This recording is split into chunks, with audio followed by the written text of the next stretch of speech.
All right. Erokamanya engineer John Dano. Kane pod atin George. Ne watimo komino wa puothe ne dongo. Akana seti ahinya. Puothe ne dongo.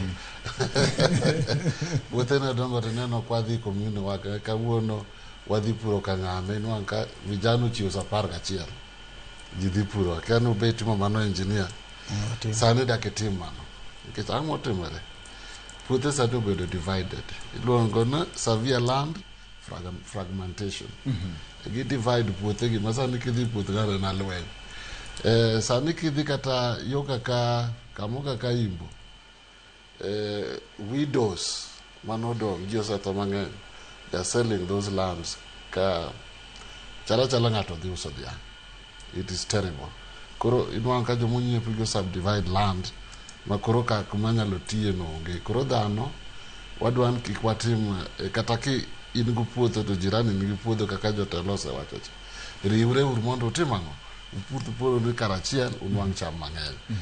Land mabedo divided no osebedo kahinyowa kaka human beings. Then nitie jomoko bende modak loka kata gidak apango to giwawe land dala arable land mang'ato kumul, so it is just staying there. Koro dwaro ni jogi bende oshirikiana gi ji at least gine kaka puothe modong' mok tigogi kata gin oko one kaka tiyo kata ka ginyalo kowo pesa to gipur gi kigen commercially. Let them do that mondo gitim ang'o wane kaka wamedo chiemo. Then wach mon over rely on rain fed agriculture ni be nyak wagolie wiwa omi wach irrigation ni biro wach irrigation ko biri gwengi wach ni koro ana onge pesa o kabid pigno kata puotha ni malo kaka jatelo osewach okidwa jopiny otimang'o in moket irrigation system i puothino okidwa nokony joman piny. Koro wane kaka wanyalo wuok rain fed agriculture nikech ohinyowa kaka higa ni ohinyowa kabisa. Kenya onge chiemo koso jatelo. Kenya onge chiemo nikech koth nolal ka koro oduma kadwa timang'o. Koro wawe over rely sana rain fed agriculture. Jotelo mek irrigation National Irrigation Board tiyo matek mondo kelnwa pi gweng' mondo at least wadhi nyaka irrigation. Nitie water pan migero kuonde mamoko mabe tiyo wanyalo kelogi kata imiethwa to gitiyo through kipuonjowa. Then puothe gi bende wasetiye mang'eny. Tinyalo nwang'o no puodho kitiye mang'eny to uwezo ne manwang'o chiemo cha lal. Obedo acidity mang'eny. Koro kik wabeda bera traditional ineno kidwa tiyo gi mbolea again yoru yo magisakwa ka ni ji kidwa tiyo gi mbolea up to now. Mbolea timang'o ketho puodho.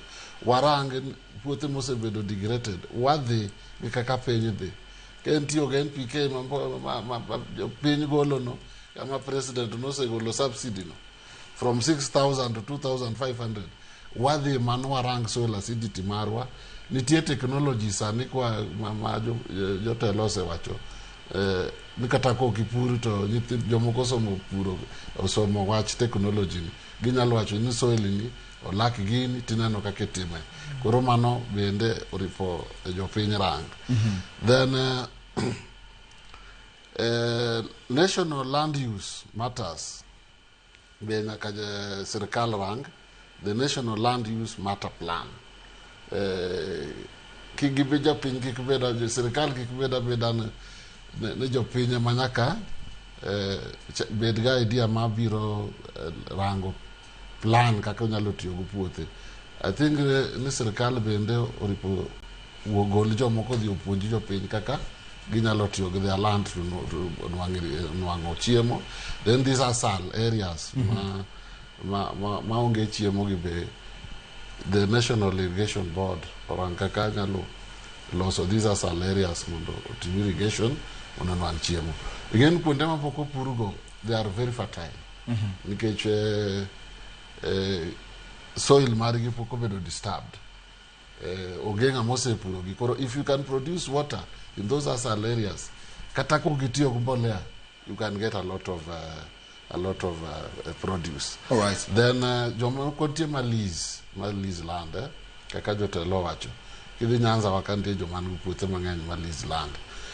Nitie osiepna moro neno auditor general Ouko aparo nung'e Ouko. Ouko nonwang'o puodho moro ma government. I'm talking of government land gidongo. Government must encourage. Nwang'o school ni puodho maduong' and it's just idle. Institutions moko ni puothe madongo, they are just idle. We should encourage individuals manyalo lease this land at an affordable rate to do make something, it productive. to make it productive. Ouko no siepo nato no lease land moro ma school mane school odarie. Kamoni yenga ugenya kocha. Very big land. To wacho nanu were, what can we do here? Mondo puodho ni in 25 years, get at least in 25 years. What can one onami ideas? Let us plant trees. Wapid maembe, wapid avocado, waket fish ponds. Then within that 25 years, ibo nongoni loso limo. Ouko kata ko winja maybe ose loso pesi puodho no sana around around 50 acres. Manumana school no dar kanyo because it was waterlogged. Korena na ido kanyo. So such lands waranka kwa timango kaka wa make use of them. Then sama wan wako gi engineer atemo ga explain gimo minano ka this rain pattern be lan oduma kethre waketho a lot of our vegetation, waketho a lot of our environment, wango makigwen tomo yen ber ka wachako samwa purocha wa identify yen mabe wanyalo pidhi puothe wagi mondo that rain pattern manentie choncho duogo. Rain pattern olan kech waketho environment. All right. Yen manentie chon kata chwaka ka sandi dwange gwengonge. They are not there to keep pono manga to sadi. Those were just wild fruits. Manediti pono chwati biro nyudo gonyo kan, they were very good. Now kidhi bi pono chwangata nlwen nikech ni puothe. So let us encourage also planting of trees and some of this vegetation. Mondo wadwok our system maricha pin odwog. Kidhi pinjo mwaka just for a minute. Eka Vihiga kanyo gidaki kite. In fact, it is kidi kabisa. But in Wakage paid a lot of trees around that area. Nano koth kalo diki boss wakade Vihiga, but all land your ruonyaza konke. We don't have anything to attract it to come this side. So you get attract koroka kaji. Let us also conserve our environment. All right. Yes. Ero kamana nyanya kwa ramogi matwa kumari wacha wachira mogi TV. Kendo medo fuone ne